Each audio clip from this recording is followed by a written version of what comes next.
guys, magpapak na nga po pala tayo ng gift ko sa kapatid ko dahil sa January 2024 ay tayo po ay pupunta sa kanya at syempre po birthday niya na po. Huwag niyo na lang po siyang pansinin yung mga nakasampay dyan. So, let's pack the order po.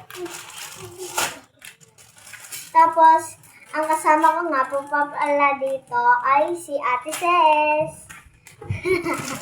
Si Ate Ses. Alcohol po muna tayo.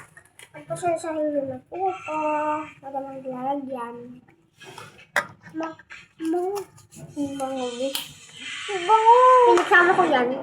Babango ng alcohol lang kasi kontak alcohol ko. So guys, gusto ko sanang ito yung nabigay sa aking kapatid na panganay. Kaso ayun lang guys, may bubuksan lang ako. Kaming dalawa.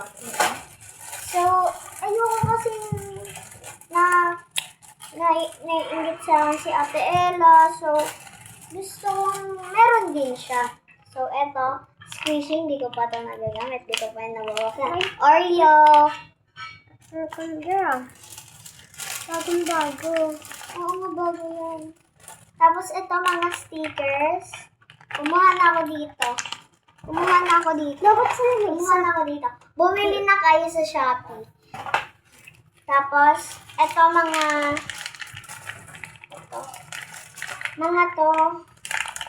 Itong mga to, kailangan to ni ate sa pangbabalot ng mga gift niya din.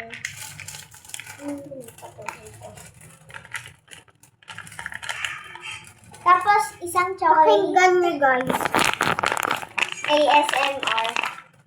Tapos, ito pa nga pa pala. Ang pinaka-favorite po ni ate ay clam na maliliit, isang pink, isang black. Kasi yung Oreo ay isang pink at isang black.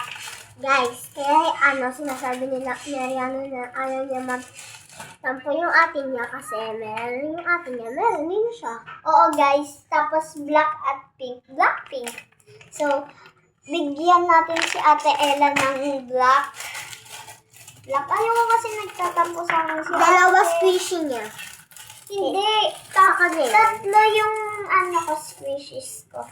Tapos, umorder na din po pala akong nails sa Shopee. Hindi pa po siya nadating. Tapos, alcoholan na natin pa.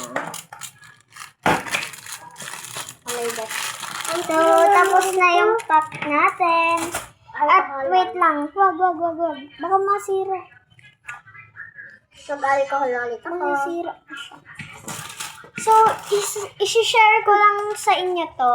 Ay, wait lang. Huwag ka na mag-alcohol ng mag-alcohol. Huwag mo sayangan yung alcohol ko. Alcohol natin. So, wait lang. Ganun lang. So, eto, i-share ko lang sa inyo to. Kasi, sobrang saya ko na dumating siya kasi ang kapal niya na. Ang kapal ang mukha. Ang kapal daw ng mukha niya. Joke lang. So, umorder din akong dumpling. Hindi ko alam na eto yung makukuha ko. So, hanggang sa muli. Bye!